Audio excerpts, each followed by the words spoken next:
नमस्कार दोस्तों।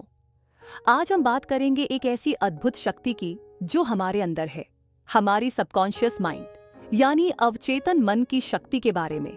ये ज्ञान लिया गया है जोसेफ मर्फी की फेमस किताब the power of your subconscious mind से। हम इसे आसान भाषा में समझेंगे ताकि बच्चे और बड़े दोनों इस ज्ञान से अपनी जिंदगी बेहतर बना सकें। तो आइए शुरुआत करते हैं। अवचेतन मन, सबकॉन्शियस माइंड क्या है? अवचेतन मन हमारे दिमाग का वह भाग है जो चुपचाप बिना सवाल किए काम करता है। हम जब सो रहे होते हैं तब भी यह काम करता रहता है। ये हमारे आदतों, भावनाओं, शरीर की क्रियाओं और आंतरिक विश्वासों को नियंत्रित करता है। ध्यान दीजिए, जैसे कंप्यूटर के प्रोग्राम होते हैं वैसे ही अवचेतन मन में हमारे विचारों का प्रोग्राम चलता है। अगर आप बार बार सोचते हैं मैं कुछ नहीं कर सकता, तो अवचेतन मन इसे प्रोग्राम बना लेता है और आपको वैसा ही अनुभव कराता है।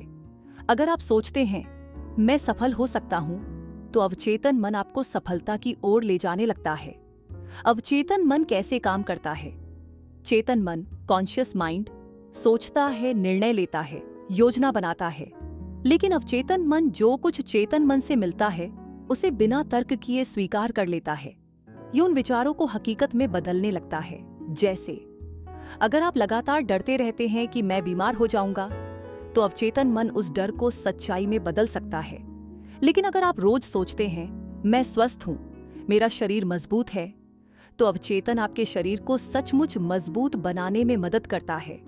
अवचेतन मन और शरीर का गहरा रिश्ता जोसेफ मर्फी बताते हैं कि subconscious mind is the builder of the body. हमारी सेहत, चोटों का भरना, बीमारियों से उबरना, सब में अवचेतन मन की बहुत बड़ी भूमिका होती है। अगर आप अपने अवचेतन मन को सकारात्मक निर्देश देते हैं तो शरीर भी जल्दी से स्वस्थ हो सकता है। एग्जाम्पल, कई बार डॉक्टर कहते हैं कि दवाइयां काम करेंगी या नहीं। ये भी इस बात पर निर्भर करता है कि मरीज का विश्वास कितना मजबूत है। अवचेतन मन की शक्ति। हमारा अवचेतन मन हमारे जीवन के हर हिस्से को कंट्रोल करता है। जैसे बीज जमीन में बोते हैं, वैसे ही विचार हमारे अवचेतन मन में बीज की तरह बोए जाते हैं। अगर हम अच्छे विचार बोएंगे तो अच्छा फल मिलेगा। उदाहरण, अगर बच्चा खुद से कहे मैं बहुत होशियार हूं, तो अवचेतन मन उसे सच बना देगा। जोसेफ मर्फी बताते हैं कि इंसान के अंदर दो तरह के मन होते हैं। एक, चेतन मन जो हम अभी जागते समय सोचते हैं, निर्णय लेते हैं। दो, अवचेतन मन जो हमारे अंदर चुपचाप काम करता है बिना सवाल किए और हमारे विचारों को सच बनाता है। अवचेतन मन की विशेषताएं। ये हर पल हमारे शरीर और जीवन को नियंत्रित करता है। दिल धड़काना, सांस लेना, घाव भरना, सब इसी से होता है। जो भी हम बार बार सोचते हैं वह अवचेतन मन में बीज की तरह बोया जाता है। अवचेतन मन न अच्छा समझता है न बुरा, बस जो दिया गया वही स्वीकार कर लेता है। अगर हम बार बार सोचें मैं कमजोर हूं, तो अवचेतन मन इसे सच मान लेता है। अगर हम सोचें मैं शक्तिशाली हूं, तो वही वास्तविकता बन जाती है। कैसे काम करता है अवचेतन मन? आपके विचार, आपके विश्वास, आपकी सच्चाई। अगर आप अपने मन में खुद को सफल, खुश, स्वस्थ और अमीर महसूस करते हैं, तो आपका अवचेतन मन उसी दिशा में काम करने लगता है। विचारी बीज, अवचेतन मन, उर्वर जमीन। सकारात्मक सोच क्यों जरूरी है? अच्छे विचार, अच्छा जीवन, बुरे विचार, मुश्किलें और दुख। इसीलिए हमें सावधान रहना चाहिए कि हम अपने मन में क्या डाल रहे हैं। बच्चों, चलो इस सिद्धांत को बेहतर समझने के लिए एक छोटी कहानी के साथ समझते हैं। छोटा पौधा और जादुई बगीचा। एक समय की बात है। एक छोटे से गांव में एक बच्चा रहता था। उसका नाम था आरव।